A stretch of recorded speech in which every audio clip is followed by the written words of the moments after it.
Joining me now is person Charlie Kirk, president of Turning Point USA, and person Horace Cooper, Project 21 chairman and author of Put You All Back in Chains. Gentlemen, I guess I shouldn't say that. People, persons, thanks for joining us here tonight. Charlie, help me here, because there is nothing worse, I think, than trying to go woke in the United States military. Yeah, it's the few, the proud, and the genderless, I suppose.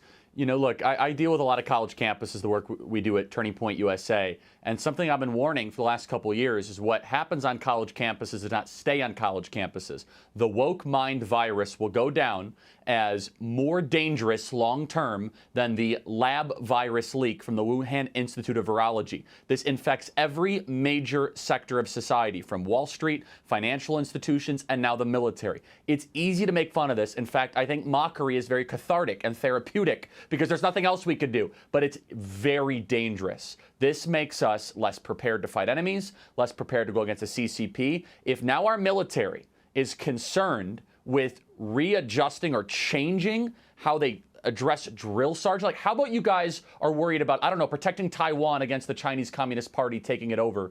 This is another example of how wokeism destroys everything it touches.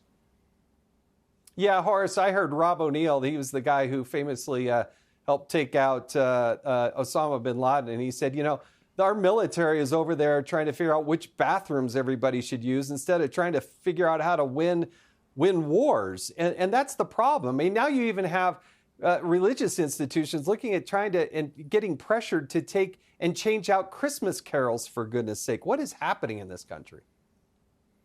Well, I want to echo Charlie's comments about the danger involved here. We are in the middle of a recruitment crisis. We are having real challenges maintaining the numbers of new entrants to the military, as well as getting people to re-up and make a lifetime career out of it. The truth of the matter is that service in the military is noble. It's something that we should really, really strive to acknowledge and to appreciate those people. What the wokesters are saying is that our military is made up of people who are not modern, who are not competent, who are not capable. I guess for some reason they forget that even if you're in the military first full time, you still step off base and interact with other human beings. When you go on leave, you interact with other human beings. Why must the military, which needs to prioritize defending our country, maintaining our vigilance, and telling our leaders, from the generals all the way down to the infantry, that they need to be ready for battle if battle presents itself? Why must we waste time instead of recognizing whatever societal trends that there might be happening, they can still see them when they're on their own time? This is dangerous, and it's a waste of time.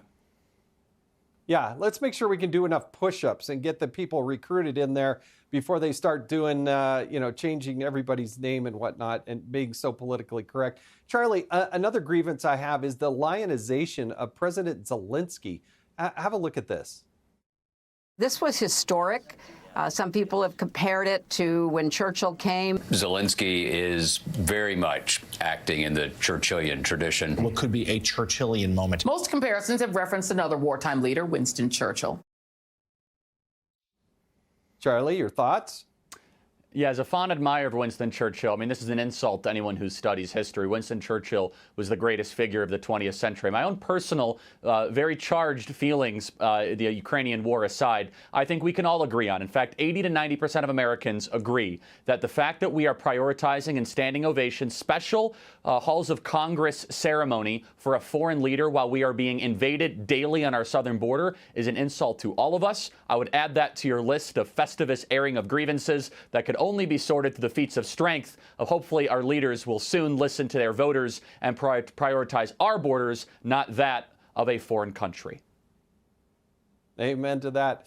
Horace and Charlie, Merry Christmas. Thanks for joining us. I wish I had more time, but I got to keep going. Hey, Sean Hannity here. Hey, click here to subscribe to Fox News YouTube page and catch our hottest interviews and most compelling analysis. You will not get it anywhere else.